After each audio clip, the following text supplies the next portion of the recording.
नमस्कार दोस्तों, मैं आपका दोस्त अनुराग दुरेहा। मेरे सारे वीडियोस का उद्देश्य लोगों की आंखें खोलना है। जो गलतियां मैंने या बहुत से लोगों ने की है, उनसे उनकी मेहनत की कमाई को बचाना है। आज हम बात करेंगे इंश्योरेंस की। नहीं, मैं ये बताने नहीं जा रहा हूँ कि कौन सी पॉलिसी लें या किस इंश्योरेंस कंपनी की पॉलिसी लें। उसके लिए तो गूगल और यूट्यूब पे भरमार है, जाके ढूंढ लीजिए।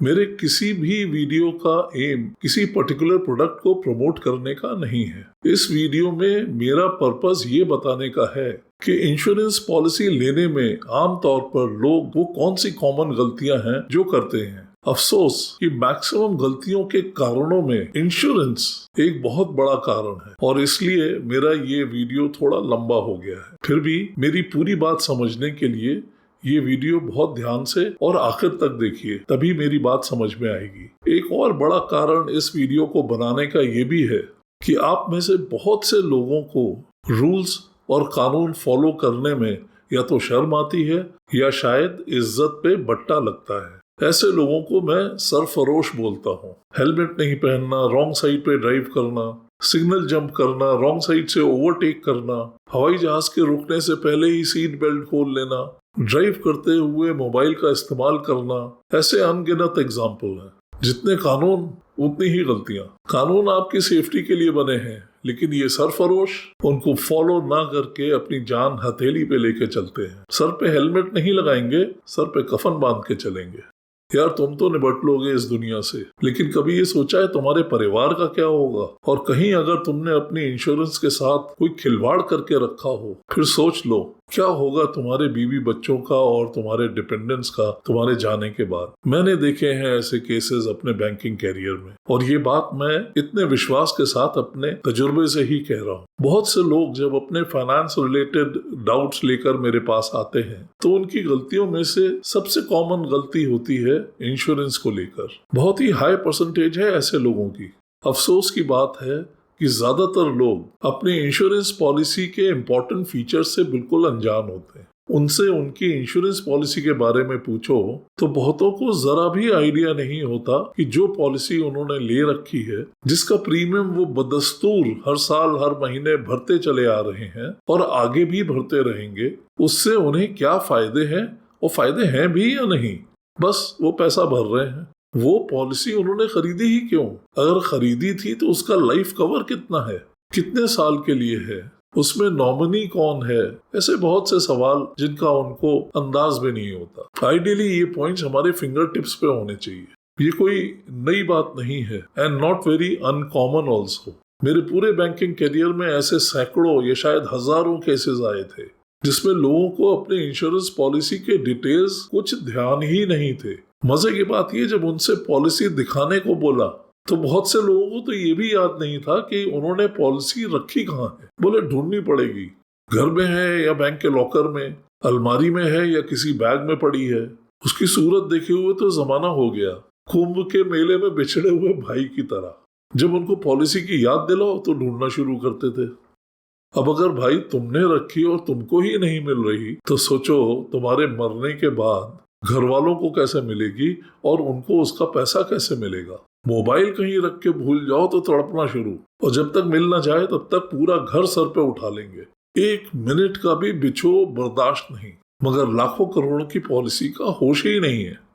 उससे भी ज्यादा बुरा लगता था जब कोई फैमिली आकर बैंक में बताती थी कि उनके पिताजी ने या उनके पति ने जीते जी किसी भी फाइनेंशियल मैटर के बारे में उनको कुछ भी नहीं बता के रखा, न बैंक अकाउंट्स के बारे में और न ही इंश्योरेंस पॉलिसी के बारे में। उनको कुछ भी आइडिया नहीं होता था कि मरने वाला कुछ छोड़ गया या नहीं, और अगर छोड़ गया तो वो कहाँ था और किस किस के नाम से था और कितना था। अब आप ही सोचिए, जिन फैमिली मेंबर्स को, जिन डिपेंडेंट्स को फाइनेंशियली सिक्योर करने के लिए पूरी जिंदगी बचाया, प्रीमियम भरा, उन लोगों को उसकी खबर ही नहीं, और उससे मिलने वाले पैसे को तो भूल ही जाइए। क्या आपको अंदाज है कि इंश्योरेंस कंपनीज के पास लगभग 22,000 करोड़ रुपया अनक्लेम्ड पड़ा हुआ है? ये पैसा इंश्योरेंस कंपनी ने पैदा नहीं किया है, ये हमारा आपका पैसा ही इकट्ठा होकर पड़ा है। हमारी गाढ़ी कमाई का पूरी उम्र प्रीमियम भरा है, वही पैसा है। लेकिन अपनी गलतियों की वजह से मरने के बाद वो परिवार के बजाय इंश्योरेंस कंपनीज के पास पड़ा हुआ है। ये सब हो रहा है दो कारणों से, कुछ आपकी गलती और बहुत ज्यादा उन लोगों की गलती जो आपको पॉलिसी के बारे में आधा अधूरा समझाकर और बेचकर निकल जाते हैं। दोनों की गलतियों की लिस्ट बहुत लंबी है जो इस वीडियो में पूरा करना मुश्किल है, इसलिए मैंने अपने मेन लेक्चर में उसको बहुत विस्तार से समझाया है। इस वीडियो का पर्पस आपको जगाने का है, एक ही आवाज में जग जाएं तो बेहतर है। आमतौर पर लोग इंश्योरेंस की अहमियत को नहीं समझते हैं। क्यों इंश्योरेंस जरूरी है, क्यों लेनी चाहिए, लेनी भी चाहिए या नहीं, क्या हर एक को लेनी चाहिए, कब लेनी चाहिए और कब नहीं लेनी चाहिए, घर के किस सदस्य का इंश्योरेंस होना चाहिए, किस टाइप की पॉलिसी लेनी चाहिए, कितने साल की लेनी चाहिए, कितने अमाउंट की लेनी चाहिए, प्रीमियम कैसे पे करना है, मंथली या सालाना या वन टाइम। ऐसे कई सवाल हैं जिनके जवाब जानना और समझना बहुत जरूरी है। जब मैं लोगों से पूछता हूँ कि उन्होंने कोई पर्टिकुलर पॉलिसी क्यों ली, कारण तो बहुत से बताए गए, लेकिन यहाँ मैं सिर्फ 3 मेन कारणों की बात करूंगा जो सबसे ज्यादा कॉमन मिले। पहला बहुत कॉमन कारण, इंश्योरेंस इसलिए लिया कि उन्हें टैक्स बचाना था, यानी इनकम टैक्स का सेक्शन 80C। दोस्तों, इंश्योरेंस खरीदने का ये मेजर रीजन नहीं होना चाहिए, फिर भी इस कैटेगरी की परसेंटेज सबसे ज्यादा है। टैक्स सेविंग तो इंश्योरेंस पॉलिसी के साथ एक एडिशनल बेनिफिट की तरह जुड़ा हुआ है, मेन बेनिफिट नहीं। मेरी बेटी ने आईफोन सिर्फ इसलिए खरीदा क्योंकि वो पिंक है, उसको इससे कोई मतलब नहीं है कि उसके फीचर्स क्या है, उसका ओएस क्या है, उसमें रैम कितनी है, बस पिंक है। आपने कभी कोई कार सिर्फ इसलिए खरीदी है कि उसके हैंडल बहुत खूबसूरत है, लेकिन इंश्योरेंस को लेकर बहुत से लोगों की सोच ऐसी ही है, टैक्स बचाना है। उनकी इसी सोच की वजह से दिसंबर या जनवरी आते आते सारी इंश्योरेंस कंपनीज एक्शन में आ जाती हैं और एडवाइजर्स की दस्तक आपके दरवाजे पर, आपके फोन पर, आपके ईमेल, व्हाट्सएप सबके ऊपर आना शुरू हो जाती हैं। इंश्योरेंस कंपनीज और एडवाइजर्स जनवरी से मार्च को पीक सीजन बोलते हैं। इन 3 महीनों में पॉलिसी बेचने के टारगेट्स फिक्स किए जाते हैं, जो साल के 9 महीने में नहीं कर पाए वो आखिर के 3 महीने में अचीव करना है। और फिर कुछ एडवाइजर्स यही घुट्टी की शीशी लेकर मैदान में कूद पड़ते हैं। यहाँ तक कि मैंने कई चार्टर्ड अकाउंटेंट्स और टैक्स कंसल्टेंट्स को अपने क्लाइंट्स को टैक्स बचाने के लिए यही एडवाइस देते हुए देखा है। मेरा एक बहुत करीबी दोस्त, जिसको मैंने कहा लाओ भाई अपनी पॉलिसीज दिखाओ तो मैं कुछ प्लस माइनस बताऊं, वो एक बहुत बड़ी सी गड्डी लेकर मेरे साथ बैठ गया। 25-30 सालों में कम से कम 2-3 पॉलिसी हर साल खरीदी गई थी टैक्स बचाने के लिए। मैंने उसको बोला कि यार भगवान ना करे, लेकिन अगर तुझे कुछ हो गया तो तेरे घर वाले फूल चुनेंगे या तेरी ये 70-75 पॉलिसीज बीनेंगे। कड़वा था लेकिन सच था। इस तरह से और इस तरह के इंश्योरेंस लेने से क्या फायदा। लाइफ इंश्योरेंस पॉलिसी लेने का दूसरा कॉमन कारण मैंने जो देखा वो था लोगों के दिलों में एक सवाल कि पॉलिसी की मैच्योरिटी तक अगर मैं जिंदा रहा तो मुझे क्या मिलेगा। ये कारण भी गले के नीचे नहीं उतरता। पॉलिसी लेने से पहले आप ये डिसाइड कर लो कि पॉलिसी अपने घर वालों के भले के लिए ले रहे हैं या अपने भले के लिए। अपने भले के चक्कर में घर वालों को तो खतरे में मत डालो। क्या कभी आपको इस बात को लेकर अफसोस हुआ है कि हेल्थ पॉलिसी का प्रीमियम पूरे साल भरते रहे और घर का कोई भी सदस्य एक बार भी हॉस्पिटलाइज नहीं हुआ, सारा प्रीमियम बेकार गया? ये कार का इंश्योरेंस प्रीमियम पूरे साल का दिया और गाड़ी एक बार भी नहीं ठोकी। तो फिर लाइफ इंश्योरेंस को लेकर ही ये सवाल क्यों कि अगर मैच्योरिटी तक हम जिंदा रहे तो हमें क्या मिलेगा। खैर, मेरा मेन लेक्चर आप अटेंड करेंगे तो उसमें ये बात मैं बहुत डिटेल में समझाऊंगा। इस वीडियो में इस विषय पर मैं आपका ज्यादा वक्त नहीं लूंगा, बस इतना ही समझ लीजिए कि अगर पॉलिसी लेने का आपका ये मेन कारण है तो वो गलत है। अब आते हैं तीसरे कारण पे, और वो है प्रीमियम की अफोर्डेबिलिटी। बहुत से लोग सिर्फ इंश्योरेंस पॉलिसी में ये देखते हैं कि मंथली या एनुअल प्रीमियम वो अफोर्ड कर सकते हैं या नहीं। पॉलिसी के कंप्लीट फीचर से उनको कोई ज्यादा मतलब नहीं होता है, चाहे वो कितने ही साल की हो या कितना भी लाइफ कवर हो या कितने भी फायदे या नुकसान की। जितना एडवाइजर की ब्रीफिंग से पता लगा उतना ही काफी है। बस प्रीमियम हमारी पेइंग कैपेसिटी के अंदर होना चाहिए। अगर पॉलिसी महंगी लगती है तो एडवाइजर प्रीमियम कम करने के लिए, अफोर्डेबल बनाने के लिए या तो टर्म कम कर देता है या लाइफ कवर कम कर देता है। आप उसके इम्पैक्ट से टोटली अनजान बहुत खुश होकर वो पॉलिसी ले लेते हैं। कई एडवाइजर्स उस पॉलिसी से जुड़े खतरों से आपको सचेत नहीं करते। उन्हें तो कंघी बेचकर अपने टारगेट पूरे करने हैं, फिर चाहे कंघी बालों वाला खरीदे या बिना बालों वाला। और आप भी 9 नंबर का साइज होते हुए भी 6 नंबर का जूता लेकर बहुत खुश हैं कि वो आपके पैर के साइज का ना सही बट आपके जेब के साइज से मैच कर गया। इस तरह के डिसीजंस में आपको खतरा नहीं, खतरा आपने अपनी फैमिली और डिपेंडेंट्स के लिए खड़ा कर दिया। पॉलिसी खरीदने के ये तीनों कारण ही गलत है और इसी बात का फायदा वो गलत तरीके से पॉलिसी बेचने वाले उठाते हैं। अपना फायदा देखकर कुछ भी बढ़ा देते हैं, फिर आप अपनी गाड़ी कमाई से भरते रहो प्रीमियम 5 साल, 10 साल, 15 साल और वो कमाते रहे कमीशन। अब तो 100 साल की उम्र तक की भी पॉलिसी आती है और लोग ले भी रहे हैं। मेरे एक जानने वाले से मैंने पूछा कि उन्होंने अपने बेटे के लिए 100 साल की उम्र तक की पॉलिसी क्यों ली, तो बोले अरे कौन 100 साल तक जीता है, जब जाएगा तो उसके बीवी बच्चों को कुछ तो मिलेगा। मतलब लाइफ इंश्योरेंस लेने का मकसद किसी घर वाले के मरने पर बाकी घर वालों की कमाई। अजब दलील दी उन्होंने। क्या समझाएं ऐसे लोगों को। अलग अलग कारण है लोगों के इंश्योरेंस पॉलिसी खरीदने के, जिनको जो समझ में आया या जो उनको समझाया गया वही उसका कारण बन गया। अब आते हैं कुछ एडवाइजर्स की गलतियों पर। जो मैं बताने जा रहा हूँ वो जरूरी नहीं कि हर एडवाइजर या हर इंश्योरेंस एजेंट के ऊपर लागू हो, लेकिन बहुतों पर होती है। दुख होता है मुझे कुछ ऐसे इंश्योरेंस एजेंट्स की अप्रोच पर।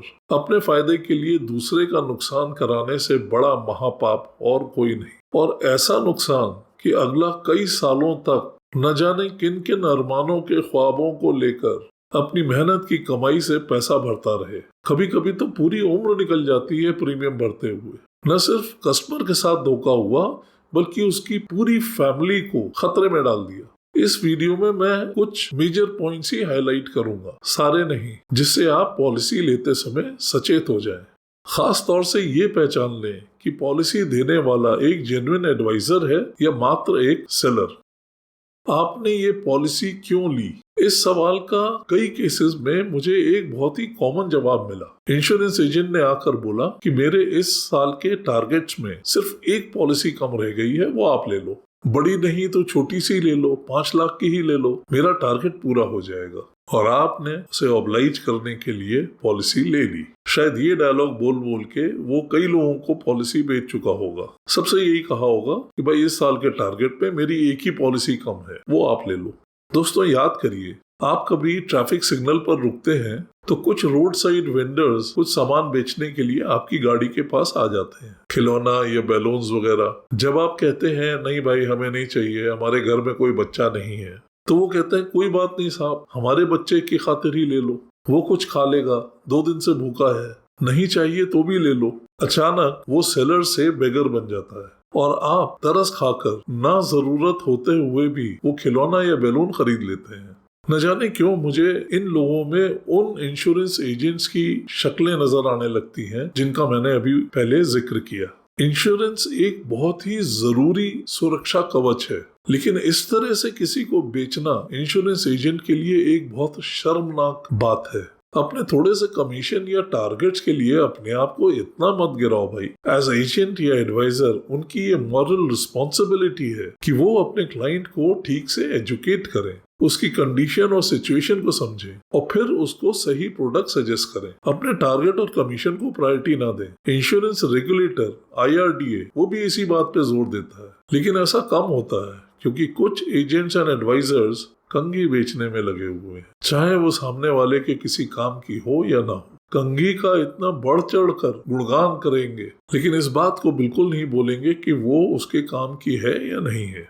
क्लाइंट भी भाव विभोर होकर उसकी पूरी बात सुनता है, अपनी खोपड़ी पे हाथ फेर के एक बार भी ये नहीं देखता है कि वो कंघी उसके काम की है भी या नहीं। मतलब कोई एनालिसिस नहीं करता है।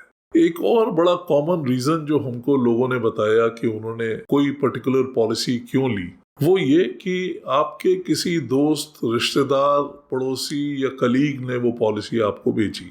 ऐसे रिश्ते जिसमें आप ना करने में संकोच कर जाएं। उससे भी ज्यादा गलत बात यह कि इस तरह की सेलिंग कुछ इंश्योरेंस कंपनीज भी प्रमोट करती हैं। वो एजेंट्स को ये सिखाती है कि जाओ अपने रिश्तेदारों को पकड़ो, पड़ोसियों को पकड़ो, कलीग्स को पकड़ो, दोस्तों को पकड़ो, ऐसे रिश्तों की एक लिस्ट बना लो जो आपको मना ना कर सके। मुझे याद है एक यंग बंदा मेरे पास आया अपनी फाइनेंशियल प्रॉब्लम्स के साथ, तो मैंने उससे पूछा कि एक पर्टिकुलर इंश्योरेंस पॉलिसी तुमने क्यों ली, ये तो तुम्हारे किसी काम की नहीं है और इसको सरेंडर कर दो। वो बोला छोड़िए सर, ये पॉलिसी पापा के कहने पे ली थी, मेरे फूफा ने दी थी। अब रिश्ता बहुत नाजुक था, बड़ी बड़ी बारातें फूफा के डर से थर्रा जाती हैं, तो इस बच्चे की क्या मजाल जो फूफा को नाराज कर दे। फूफा ने भी उस बच्चे को नहीं बख्शा, ऐसी पॉलिसी पकड़ा दी जो भतीजे के किसी काम की नहीं थी। ठीक है, आप पकड़ो रिश्तेदारों को, पकड़ो दोस्तों को, पकड़ो कोलीग्स को,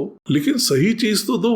वो बेचारे रिश्ते की रिस्पेक्ट करके आप पर आंख बंद करके भरोसा कर रहे हैं कि आप जो कुछ भी सजेस्ट करेंगे वो उनके फायदे का ही होगा, लेकिन आप उनको अपने फायदे की चीज पकड़ाकर धंधा करके निकल लिए। वो बेचारा बरसों प्रीमियम भरता रहेगा। उसकी आंख तब खुलेगी जब मैच्योरिटी आएगी या बीच में कोई जरूरत पड़ेगी। कहते हैं हमारी आंख वही खोलते हैं जिन पे हम आंख बंद करके भरोसा करते हैं, लेकिन जब तक आंख खुलती है तब तक बहुत देर हो चुकी होती है। अब आते हैं इंश्योरेंस कंपनीज पर। इंश्योरेंस सेक्टर को लेकर दो मोटी मोटी बातें जो मेरे गले के नीचे नहीं उतरती हैं। ज्यादातर इंश्योरेंस कंपनीज की वेबसाइट पर आप जाइए तो वो अपनी किसी भी पॉलिसी के बारे में जरा सा ही बताएंगे। ज्यादा डिटेल या प्रीमियम जानने के लिए आपको उनकी वेबसाइट पर अपना mobile number, email ID, contact details देने पड़ेंगे। बस एक बार आपने डाल दिया, फिर आपका नाइटमेयर शुरू। इधर से कॉल, उधर से कॉल, ये मैसेज, वो ईमेल,